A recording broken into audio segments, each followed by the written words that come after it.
حضرات گرامی قدر، آپ حضرات کے علم میں پہلے سے یہ بات ہے اور اشتہار کے ذریعے سے آپ کو پیغام بھی پہنچایا گیا تھا کہ یہ ایک جلسہ، ایک احتجاج جلسہ ہے۔ جو حادثہ رونما ہوا ہے وہ آپ بہتر جانتے ہیں کہ ایک ملعون نے، جو بظاہر اپنے آپ کو سید بھی لکھتا ہے، رضوی بھی لکھتا ہے، لیکن اس کے باوجود اس نے پیغمبر اسلام کی شان میں جسارت کی۔ جہاں تک میں سمجھتا ہوں، ایک یہ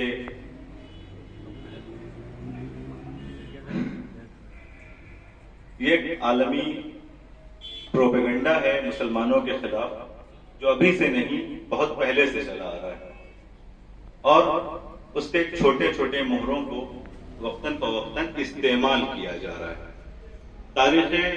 انسانیت اس بات سے آگہی رکھتی ہے کہ مسلمانوں کے مد مقابل جتنی بھی اقوام رہی ہیں، ان کی تاریخ کیسے رہی ہے، کس قدر خوریزی ہوئی ہے۔ حتیٰ کہ اگر آپ کرسچن کو اٹھا کر دیکھیں تو ان کے یہاں بھی آرتھوڈاکس اور دوسرے جو ان کے فرقے تھے، ان میں کس قدر قتل و غارت ہوئی ہے، خون پانی کی طرح بہایا گیا ہے۔ اور یہاں تک کہ 1945 میں جو دوسری عالمی جنگ ختم ہوئی ہے، وہ بھی جنگ اگر دیکھا جائے تو ایک محاذ پر یہود تھے تو دوسرے محاذ پر نصارہ تھے۔ ساری دنیا نے ان اقوام کی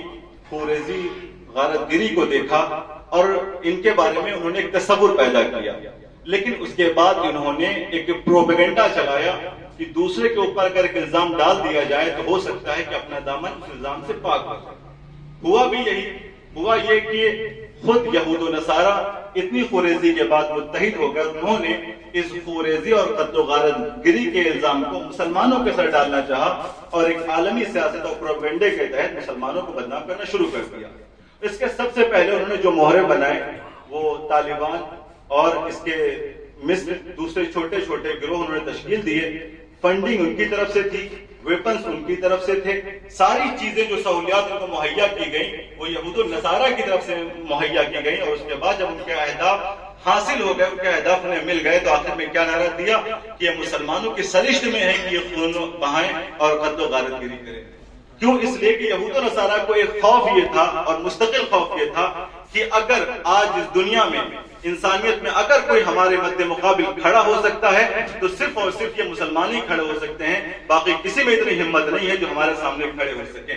اس لیے کہ ان کی نگاہ میں یہ بات ہے کہ جس طرف نظر دوڑائیں صرف اور صرف مسلمان ہر حدود پر نظر آتے ہیں۔ 57 ملک ہیں، جارڈن سے لے کر سعودی عرب تک، ہر حدود پر اگر کوئی نظر آئے گا تو مسلمان ہی نظر آئیں گے۔ لہٰذا پہلی کوشش ان کی یہ تھی کہ مسلمانوں کو بانٹ دیا جائے، اور مسلمانوں کو بانٹنے کا سب سے آسان طریقہ یہ تھا کہ انہی میں سے اپنے لوگ کو منتخب کیا جائے تاکہ وہ قوم میں اختلاف ڈالیں، ملت میں اختلاف ڈالیں۔ انہوں نے آخر میں اپنے منصوبے پہ عمل کیا اور بہت حد تک انہوں نے کامیابی پائی، اور دنیا والوں کے سامنے اسلام کو اس انداز سے پیش کر دیا کہ اسلام میں صرف ایک مقصد بچا ہے، وہ یہ ہے کہ لوگوں کو قتل کر دو، ان کے گلے کاٹ دو، ان کو ختم کر دو، ان کو مٹا دو۔ اب اس کے بعد یہ ہوتے ہوتے، لیکن اس کے باوجود بھی اسلام کا جو حسن ہے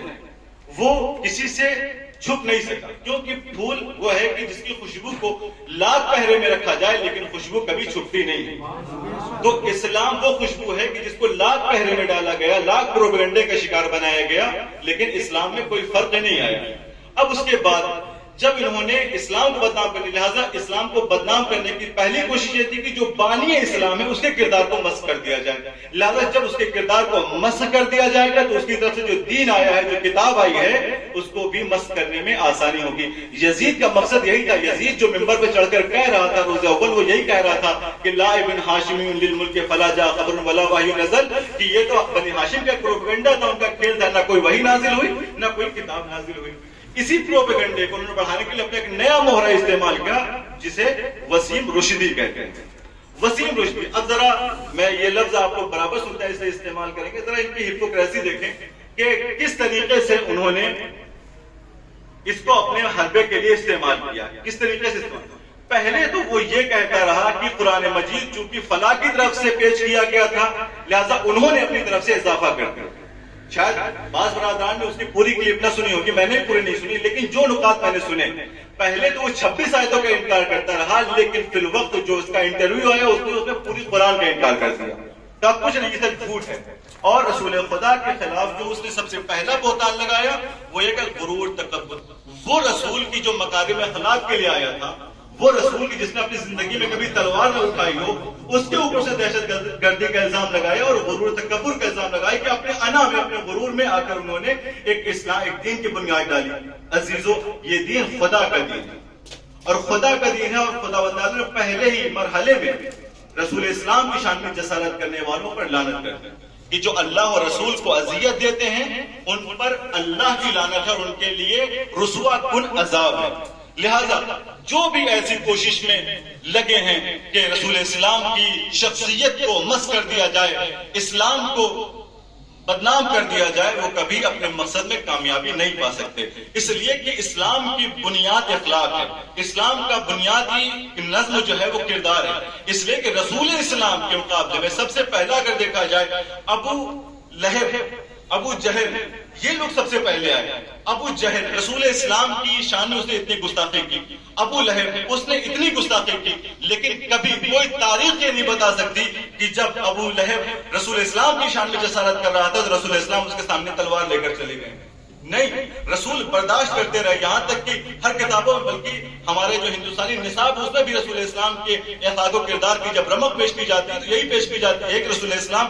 وہ بڑھیا کی جو آپ کے اوپر کوڑا پھینکتی تھی، جب وہ بیمار ہوئی تو آپ اس کی عیادت کے لیے گئے۔ رسول اسلام کا موقع تھا اپنا بدلہ لیتے، اس کو برا بھلا کہتے، لیکن اخلاق رسول، کردار رسول یہ تھا کہ رسول اپنے اخلاق کا مظاہرہ کر رہے تھے اور اسی اخلاق کی خوشبو سے لوگوں نے جوق ترجوق ایمان قبول کیا، اسلام قبول کیا۔ یہاں تک کہ روز اول جب رسول پر سختیاں بڑھی اور رسول کے چاہنے والوں پر سختیاں بڑھی تو رسول اسلام نے اپنے چاہنے والوں کو حبشہ کی طرف ہجرت کرنے کے لیے بھیج دیا۔ عزیزان گرامی، تو یہ تاریخ اسلام ہے، مجھے پورے تاریخ اسلام بیان نہیں کرنی، جو اس نے بیان کیا وسیم رشدی نے، اس کا خلاصہ یہ ہے کہ اس نے رسول اسلام کی شان میں گستاخی کی، اور دوسرا الزام جو لگایا کہ جس کے لیے میں نے اتنا مقدمہ بنایا وہ یہ کہ یہ متشدد ہیں، یہ مسلمان جو ہیں یہ متشدد ہیں، ان کا کام یہ ہے کہ قتل و غارت گری پھیلائیں۔ لیکن ذرا غور کریں، پھر میں وہی جملہ استعمال کر رہا ہوں کہ کیسی ہپوکریسی ہے کہ ایسی جگہ جا کر اپنی کتاب کا وموچن کر رہا ہے، اس کا انوگریشن کر رہا ہے اور اس کے سامنے انوگریشن کر رہا ہے کہ جو خود تشدد میں سب سے آگے بڑھ کر، یعنی یتی نرسی، اور خود مسلمانوں کو یہ کہا جا رہا ہے، اس بس میں یہ کہا جا رہا ہے کہ یہ مسلمان کٹر پنتھی ہیں، خود کٹر پنتھی کے پاس جا کر بیٹھ کر یہ کہا جا رہا ہے کہ مسلمان کٹر پنتھی ہیں۔ اسی لیے قرآن نے ان لوگوں کی طرف اشارہ کیا کہ یہ مفسدین لا یشعرون، ان کو شعور ہی نہیں ہے۔ اور اس کے بعد اس کا جو حربہ تھا کہ یہ مسلمان کیسے سدھریں گے، یہ مسلمان ایسے سدھریں گے کہ ان کو قرآن سے الگ کر دیا جائے، یہ قرآن پڑھنا چھوڑ دیں، یہ حدیث پڑھنا چھوڑ دیں، یہ جو ہے اپنے مذہب سے دور ہو جائیں، سدھر جائیں گے۔ تو بھائی کس کی بات مان کر سدھریں گے؟ تمہاری بات مان کر سدھریں گے کہ جس کا ماضی خود داغدار رہا ہو، اور وسیم رشدی کا اگر ماضی اٹھا کر دیکھا جائے تو سوائے غنڈہ گردی، چھین جھپٹ کے علاوہ کچھ نظر نہیں آئے گا۔ اور آخری بات کہ یہ الفاظ اس کی بدتیرتی کا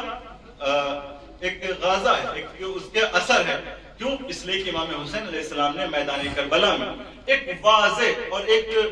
بنیاد ہمیں پیش کر دی کہ جب آپ نے فوج یزید کو نصیحت فرمائی اور ان پر نصیحت کا کوئی اثر نہ ہوا تو امام نے یہی جملہ فرمایا تھا، چونکہ ان کے شکم مال حرام سے پر ہیں لہٰذا ان پر میری بات کا کوئی اثر نہیں ہوگا۔ وسیم رشدی اس نے اتنے یعنی اوقاف کے مال میں تصرف کیا اور اپنا پیٹ بھرا کہ اس کا شکم مال حرام سے بھرا ہوا ہے، تو پھر اس کو اسلام کی اچھائی کہاں سے نظر آ جائے گی؟ وسیم رشدی لانا،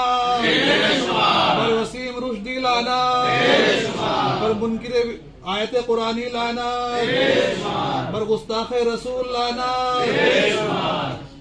لہذا اب اس کے لیے اتنا اس کا شکم مال حرام سے پر ہو گیا ہے کہ اب اس کو اچھے برے کی تمیز نہیں رہی، وہ کیسے بھی ہو وہ اپنے مقصد کو حاصل کرنا چاہتے۔ اب یہاں پر دو چیزیں ہیں اور بہت چھوٹی چھوٹی باتیں ہیں۔ پہلی چیز تو یہ کہ ہو سکتا ہے احتمال یہ ہے کہ ہو سکتا ہے کہ اس نے کسی سیاسی مفاد کی خاطر یہ اقدام کیا، لیکن بعض لوگ ایسے بہت ہوشیار ہوتے ہیں کہ اپنے سیاسی مقاصد کے لیے جب اقدام اٹھاتے ہیں تو بیک اپ پلان رکھتے ہیں کہ ابھی ہم نے یہ کیا، جب ہمارا مقصد حل ہو جائے گا تو ہم غائب ہو جائیں گے۔ ایسے لوگوں سے خبردار رہنے کی ضرورت ہے، پہلا